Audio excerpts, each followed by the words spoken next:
¿Qué pasa, manga de comunistas que quieren tumbar al capitalismo desde su iPhone? Antes de entrar de lleno al tema de este video, que son 7 reglas para cristianos en la batalla cultural, yo entiendo que muchos cristianos están peleados con esto de la batalla cultural, sobre todo evangélicos en Estados Unidos, en Latinoamérica, sobre todo en estos últimos 200 años que han absorbido este cristianismo de búnker. ¿A qué me refiero con esto del cristianismo de búnker? Bien, muchos creen que el cristianismo es un conjunto de valores simplemente para llevar mi vida personal, mi vida privada, mi familia, mi iglesia, pero que en el ámbito público, es decir, economía, política, ciencias, el mundo académico, leyes, etcétera, etcétera, ahí sí el cristianismo y nosotros no tenemos nada que ver. El problema de este cristianismo de búnker es que le ha hecho creer al mundo que el cristianismo es una religión más, que mientras el cristianismo o tu religión, la que practiques, te haga una mejor persona, está bien. Mientras lo mantengas en tu vida privada y personal, no hay ningún problema. Pero no te atrevas a traerlo en el ámbito público, que tu cristianismo no venga a hablar de política, de economía, de leyes, porque ahí hay un gran problema, porque ahí ya no serías neutral. Y este mito de la neutralidad lo podemos rastrear en el modernismo de la ilustración, pero eso es para otro video. Pero señores, no caigamos en este mito, porque en realidad el secularismo, aunque se haya querido vender desde la ilustración como neutral, parte de presuposiciones filosóficas que no son neutrales para nada, que se aceptan por fe. Pero bien, podré profundizar sobre esto en otro video, pero sí quiero aclararle, porque mi público en este momento, tengo entendido por el título del video, me quiero dirigir más a una audiencia cristiana. La pregunta ¿es correcto este enfoque? La pregunta más bien sería, ¿es bíblico creer que el cristiano tiene que aislarse en las paredes del templo, en las paredes de su vida privada? Y algunos dirán, no tenemos que aislarnos, pero solamente tenemos que ocuparnos del mero evangelismo, es decir, simplemente compartir el evangelio, pero hasta ahí. En cuestiones sociales, en cuestiones políticas, en cuestiones culturales, esta batalla cultural, no, hay el cristiano mejor que no se meta, tenemos que evangelizar y ya, eso es todo lo que tenemos que hacer. Pero la pregunta ¿es bíblico este enfoque? Pero hay que recordar que el primer mandamiento que Dios le da al hombre, mejor conocido como el mandato cultural, se lo da inclusive antes de la caída en Génesis 1:28, que dice: y los bendijo Dios y les dijo, fructificad y multiplicaos, llenad la tierra y sojuzgadla. Y en Génesis 2:15, Dios pone a Adán en el huerto para cultivar la tierra. Y hay que recordar que cultura tiene relación con cultivar. Y entonces hay que entendamos, fructifíquense y multiplíquense. Llenen la tierra y sojúzguenla, pero además cultiven la tierra. Creemos que simplemente su misión era cultivar en una cuestión meramente de agricultura. Cultivar es tomar las cosas hechas por el creador y crear cosas nuevas con este material. Andy Crouch, en el libro Culture Making, da una definición bastante buena, que es: la cultura es lo que los seres humanos hacen del mundo, en ambos sentidos. La cultura es las cosas que hacemos. Dios da un mundo lleno de fibras y hacemos ropa. Dios nos da un mundo lleno de madera y hacemos instrumentos. Dios nos habla y nosotros hacemos idiomas. La cultura es el significado que hacemos. Este mundo no viene con una explicación. Sin embargo, todos sentimos que debe significar algo. Hacemos sentido del mundo haciendo cosas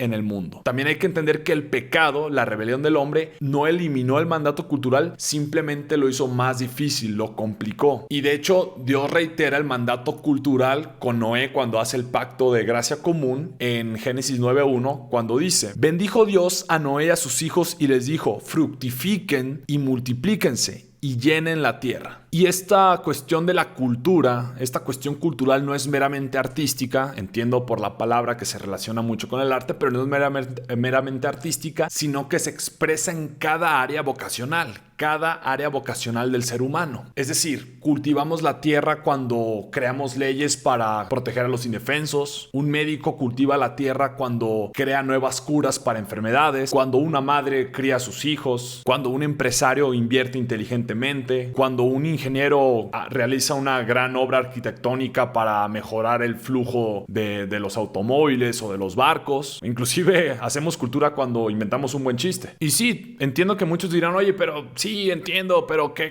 del evangelismo? Y que quede claro, sí, lo más importante es el evangelio. Pero para empezar, recordemos que Cristo no nos llamó a salirnos del mundo. De hecho, cuando Él le oró al Padre, en Juan 17, dice: yo les he dado tu palabra y el mundo los ha odiado, porque no son del mundo, como tampoco yo soy del mundo.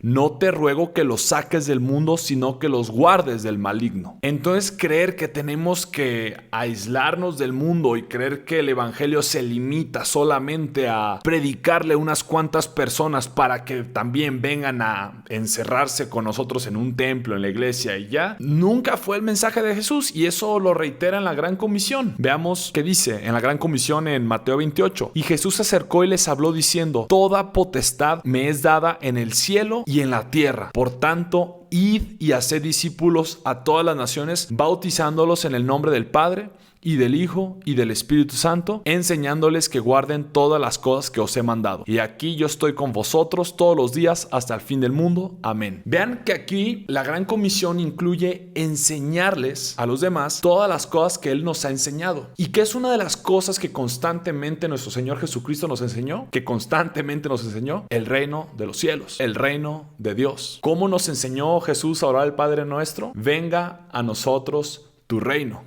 Es decir, el cristianismo no solamente se trata de lograr que personas de esta tierra vayan al cielo, que sí se trata de eso, pero también se trata que el cielo venga aquí a la tierra. Y es un reino que ya fue inaugurado, porque muchos dicen, bueno, sí, el reino, pero eso va a llegar después, ya cuando Jesús regrese. No, Él claramente mencionó que ya fue inaugurado. Mateo 12:28. Pero si yo expulso los demonios por el Espíritu de Dios, lo cual sí lo hacía, entonces el reino de Dios ha llegado a vosotros. Entendamos, toda potestad le ha sido dada al Hijo, no solamente en el cielo, sino también en la tierra. Es decir, Él es rey ahorita, Él es rey y nosotros somos sus heraldos que estamos expandiendo el reino aquí en la tierra. Y ahora bien, regresando a esta cuestión de la batalla, de la guerra cultural, consideren esta frase que C.S. Lewis dijo: piensa que estamos en una guerra civil, una rebelión, y vivimos en una parte del universo ocupada por el rebelde, territorio ocupado por el enemigo. Eso es lo que es este mundo. El cristianismo es la historia de cómo el rey justo ha llegado a esta tierra. Podemos decir que ha llegado disfrazado y nos llama a tomar parte en una gran campaña de sabotaje. Y ahora sí, entrando directamente al tema del video, 7 reglas para cristianos en la batalla cultural. Paréntesis, quiero dar crédito de esto a este libro, Rules for Reformers, de Douglas Wilson. Douglas Wilson, gran pastor. Saqué mucho de este material de este libro, así que si lo pueden leer, consíganlo. Yo aquí simplemente estoy dando un breve resumen, cosas que saqué de aquí, y bueno, claro, le estoy agregando algunas cosas de mi cosecha. Primera regla: Jesús es el mismo ayer, hoy y siempre. Miren, la reforma de la cultura es una especie ya sea de salvación o santificación. Entonces no podemos lograr esto apartados de Jesús. Y quiero ser claro con algo: el conservadurismo secular lo único que puede hacer es ganar algo de tiempo. Y bueno, también algo que puede hacer es hacernos creer que puede hacer algo más. Pero lo único que puede hacer es ganar algo de tiempo. Es como intentar utilizar un pañuelo para detener la caída después de que tu paracaídas principal falló. Es por esto que la transformación del corazón individual, no la legislación, es fundamental para una reforma nacional. La persona y la obra de Jesucristo no es opcional. Regla número 2. Hay que entender la diferencia entre principios y métodos. Digamos que un principio es ganar la guerra contra el enemigo. Los métodos serían la artillería, la marina, las fuerzas aéreas, las tropas, etcétera, etcétera. Alguien enamorado de cierto método específico va a creer que la guerra la va a ganar solamente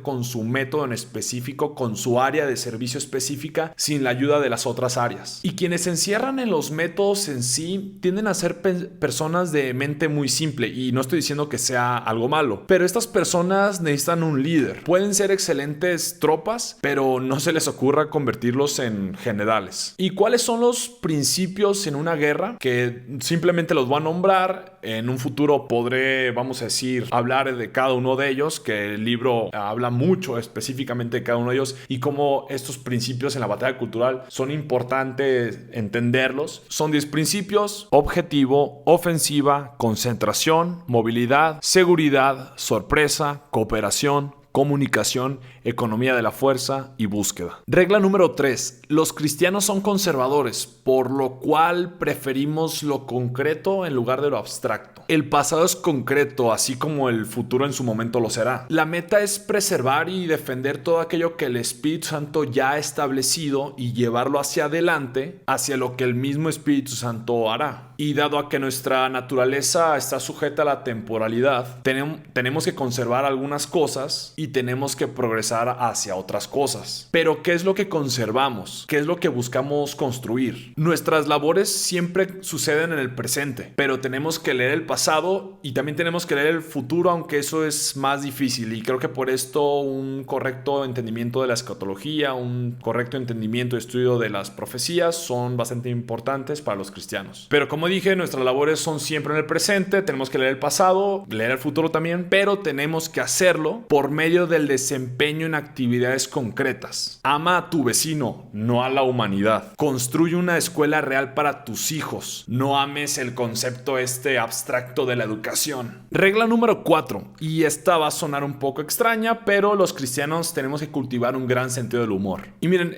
la reforma cultural requiere conflicto, y yo sé que a muchos cristianos no les agrada este tema del conflicto, como ahorita en una de las siguientes reglas lo voy a mencionar, pero en la manera en la que peleamos hace toda la diferencia. ¿Y cómo vamos a pelear? Bien dice Douglas Wilson en este libro que el pecado que persigue a los reformadores ostentosos es el pecado de la estridencia y las formas oficiosas de elevación. Necesitamos reformadores, no un grupito de mamertos alzados que se sienten paridos por Thor. Es por eso que sí se requiere humor, ironía, gracia, etcétera, etcétera. Y seamos realistas, el humor logra penetrar mucho más allá de lo esperado. El humor es súper importante y además nos permite enseñar a la sociedad que verdaderamente estamos disfrutando lo que hacemos, que estamos disfrutando de los dones que Dios nos dio. Y si Dios no hubiese querido que utilizáramos el humor, la gracia, simplemente no nos los hubiera dado. Regla número 5, y a esto me refería a que muchos cristianos no les gusta el tema del conflicto, pero los cristianos tienen que ser combativos. Miren, y aunque no les guste, ser neutral no es una opción.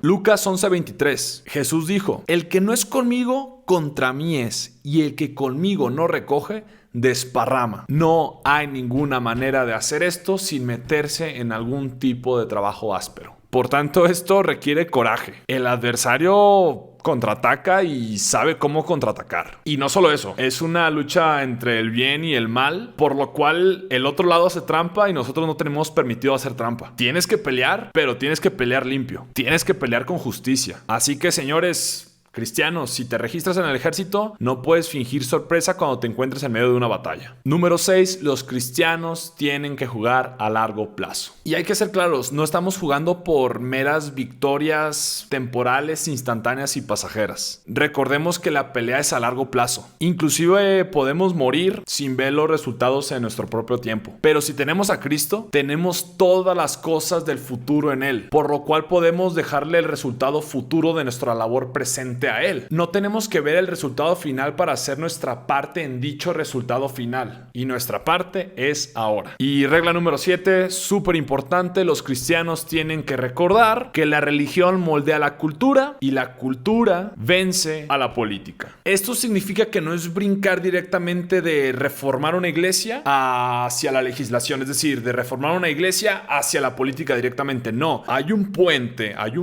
en medio de esto. Es decir, primero reformamos una iglesia, después reformamos la cultura y de ahí ya llegará por consecuencia una reforma política, una reforma legislativa. Y que quede claro, las batallas legislativas y políticas son súper importantes, pero generalmente son importantes como medida de defensa. Pero la ofensiva no va a suceder, y en una batalla para ganarla necesitas ofensiva. La ofensiva no va a suceder hasta que hagamos una conexión entre nuestra fe y la cultura, el tipo de cultura que se forma parte de las leyes. La política es un reflejo de la cultura y la cultura es un reflejo de la religión. Así como no puedes pelear una guerra naval sin buques o una guerra de tanques sin tanques, no puedes pelear una batalla cultural sin cultura. La reforma dentro de una iglesia debe de existir para que exista una reforma en nuestra subcultura, y así nuestra subcultura va a tener un efecto en la polis mayor. Es decir, esperar que nuestra fe afecte a la polis mayor sin que antes haya hecho un cambio en la estantería de libros de la librería local cristiana promedio es esperar algo que nunca va a suceder. Y ustedes saben a lo que me refiero. Vayan a una librería cristiana local y van a ver el tipo de libros que venden: Evangelio de la Prosperidad, libros de autoayuda cristiana. Y si no hacemos una reforma dentro de nuestras iglesias que impacte y que se manifieste en las librerías locales y en muchas otras áreas, no esperemos más. No esperemos más que en eso. En el fútbol, en el básquetbol, en el americano no podemos meter puntos si no tenemos el balón con nosotros. Y los cristianos no tendremos el balón hasta que no tengamos una cultura. Sí, los cristianos no vamos a ganar la batalla cultural simplemente criticando lo perversa y lo caída que está la cultura actual, sino creando y reemplazándolo por una cultura cristiana.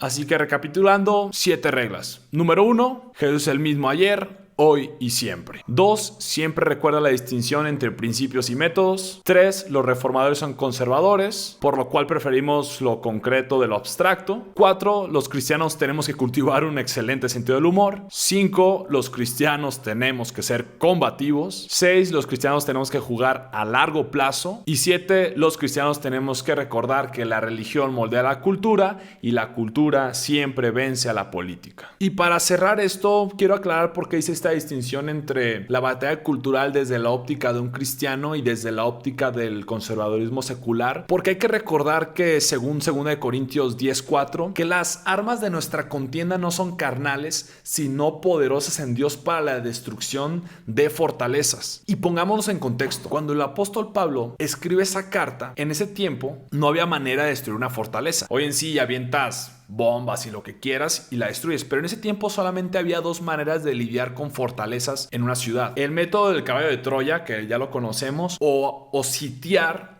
una ciudad para que no puedan entrar recursos hasta que la gente de ahí se muera de hambre y tengan que o salir a pelear o rendirse o lo que quieran. Entonces el apóstol Pablo está diciendo: señores, tenemos armas para destruir fortalezas. Así que, señores, nosotros vamos a ganar la batalla cultural, que quede claro, pero lo vamos a ganar solamente utilizando las armas que Dios nos ha dado. Bueno, gente, espero que les haya gustado. Este libro me está encantando. Rules for Reformers, reglas para reformadores. Buenísimo para esta cuestión de la batalla cultural. Yo creo que voy a seguir sacando contenido porque en serio está buenísimo. Revisen el material de Douglas Wilson, una gran joyita. Pórtense bien, lean mucho. Yo sé que ustedes comunistas pues no leen, no se bañan ni siquiera, pero los quiero mucho. Así que nos vemos en el siguiente video. Bye.